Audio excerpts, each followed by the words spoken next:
Good afternoon. I'm Jenny Gaines, Director of Marketing and Communications at the Society of Chemical Manufacturers and Affiliates.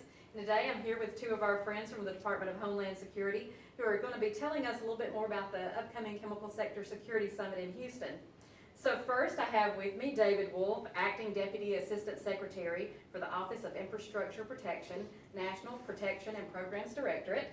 And we have Amy Graydon, Acting Director of the Infrastructure Security Compliance Division at the Office of Infrastructure Protection. Welcome to SOCMA. Thank you so much. Okay, the 11th Annual Chemical Sector Security Summit is now less than 2 weeks away, and I know that both of you have some exciting news for us about this year's event, as well as some of the programs that you guys are working on. So let's go ahead and get started. And Dave, we'll start with you. So tell us a few of the key accomplishments of the CFATS program from the past year and how that might be impacting the specialty chemical industry. Okay, I'm glad to, Jenny, and thank you so much for hosting this here today, and for, as always, your and SOCMA's leadership in making a reality the Chemical Security Summit. We're super excited this year to be holding it in Houston, outside of the National Capital Region for the first time. So excited. We're going to have a really good crowd on hand, and looking very much forward to it. I am frequently told when I do these sorts of podcasts that I shouldn't give away all the awesome information, awesome tidbits of information that we will be sharing in Houston, but that is not really so much in my nature, and we're all about information sharing and transparency here. So I will try to do a thumbnail sketch anyway of some of the major accomplishments of the CFATS program over the last year, and of course, as with everything associated with CFATS, it is a team effort. We don't do this alone. We do CFATS in concert with our community of industry stakeholders on regulated facilities across the country. But I will say that over the past year we have made a tremendous amount of progress. It's kind of hard to believe that only 4 years ago GAO was telling us it would take us up to 9 years to get through the backlog that had accumulated of site security plan reviews and approvals. I was thrilled at last year's summit, the 10th annual summit, to have been able to announce that we had effectively eliminated that backlog nearly 6 years ahead of those GAO projections. And that has enabled us over the last year or so to really move into the sort of steady state of the program, sort of into the compliance phase of the program. So now more than 90% of the inspections our inspectors are conducting across the country are of the post-site security plan compliance inspection variety. And I'm pleased to say that the results of those compliance inspections have been really solid. Facilities are doing great work across the country to put into place security measures to implement the 18 risk-based performance standards that form the core of the CFATS program. Where issues have been identified, they are being quickly resolved. We are not shying away from using the enforcement authorities with which we have been entrusted, but our overwhelming bias continues to be to work with facilities to achieve compliance voluntarily, and I'm pleased to say that that is what is happening almost across the board. Some other areas on which we've been focusing and we've been making some significant amount of progress include with our personnel surety program, ensuring that high-risk facilities in CFATS tiers 1 and 2 are able to access the terrorist screening database and ensure that those who have unescorted access to high-risk facilities and the critical assets on those facilities are being vetted for terrorist ties. So that is closing a pretty significant gap that had previously existed in the program. So very excited about that.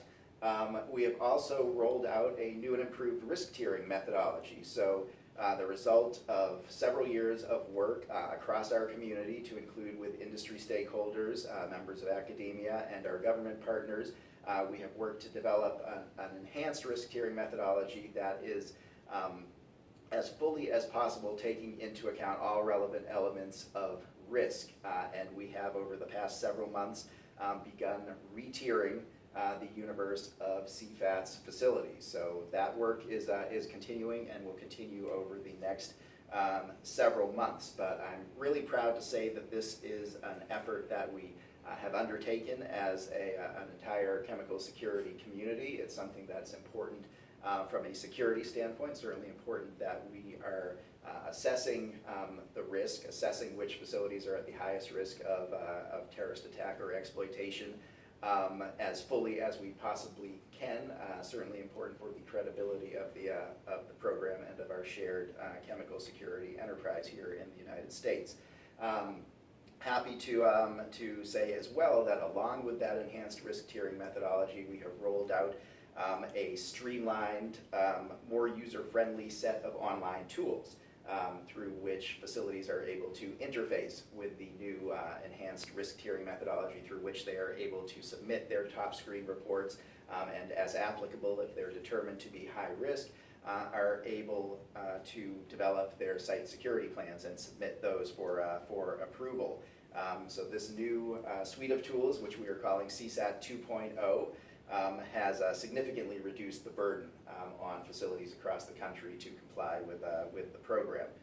We're also continuing to focus on outreach, getting the word out about the CFATS program, ensuring that those who have an obligation to report their holdings of chemicals of interest are aware of those obligations and have access to the assistance that we are able to provide either across the country through our inspectors or through compliance case managers at our headquarters.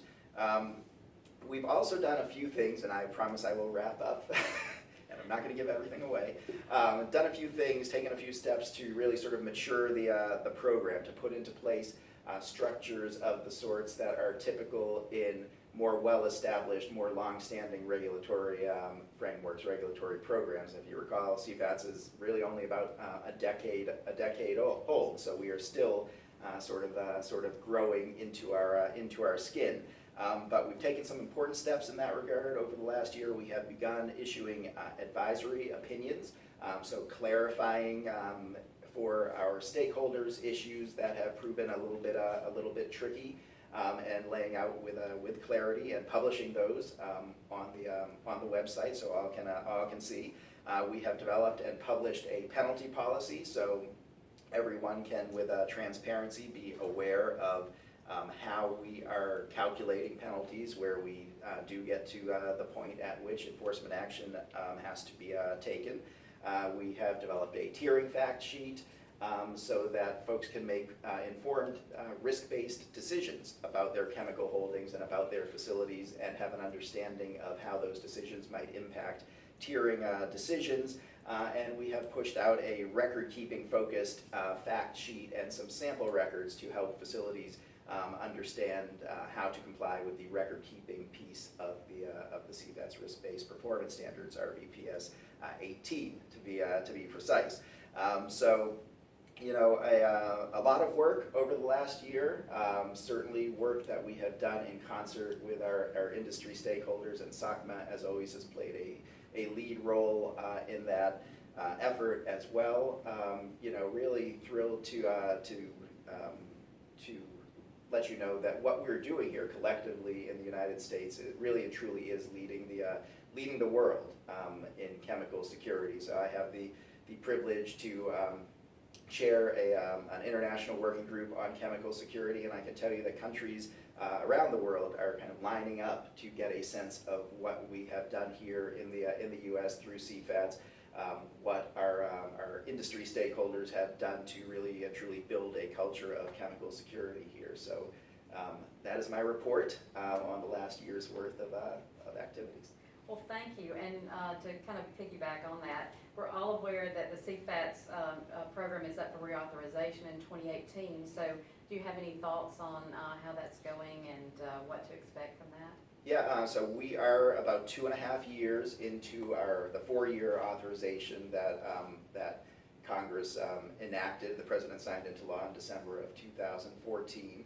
And we have already begun engaging with our congressional stakeholders, with key committees, members, and staff as we drive toward a hopefully even longer term or permanent reauthorization of the program. And that long-term authorization has been so important for us. It has brought a sense of stability to the program. It's really enabled us to focus on developing and executing important improvements of the sort we just discussed, the things that we have achieved over the last year.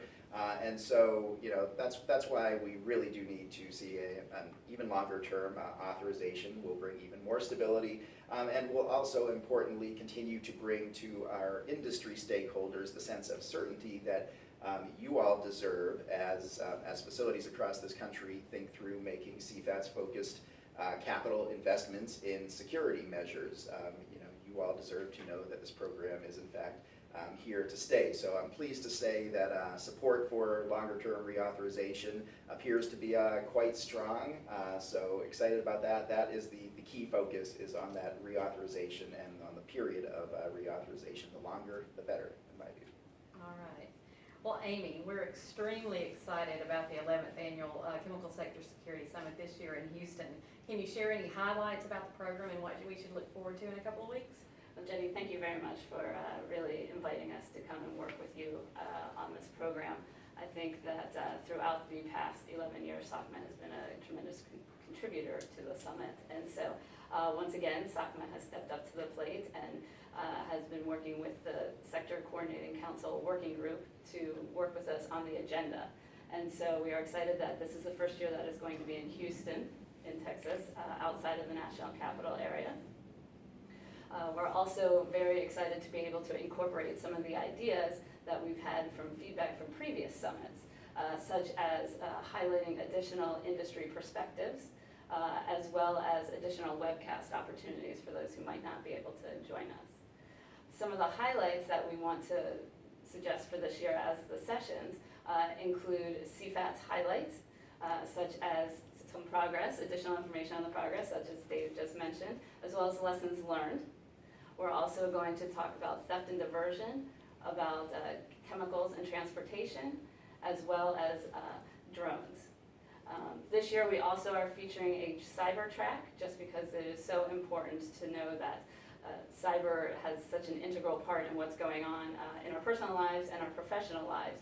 And so emphasizing the need to make sure that cyber professionals and physical professionals interact, foster a dialogue, and really promote this idea of cyber hygiene. So we're excited about those opportunities. And it's just very good opportunity for us to network. We've tried to incorporate a little bit more time for the networking this year, more so than in the past year. So again, it's this idea of industry and government coming together to really work on enhancing chemical safety and security. Okay, well that's great. I'm looking forward to this. It's one of my favorite events every year. So are there any other new efforts coming up that our member companies should know about? Well, we will be continuing on the re-tiering efforts that Dave was discussing. So far, we have been able to notify over half the facilities that of the re-tiering efforts, and we've received over 19,000 top screens so far.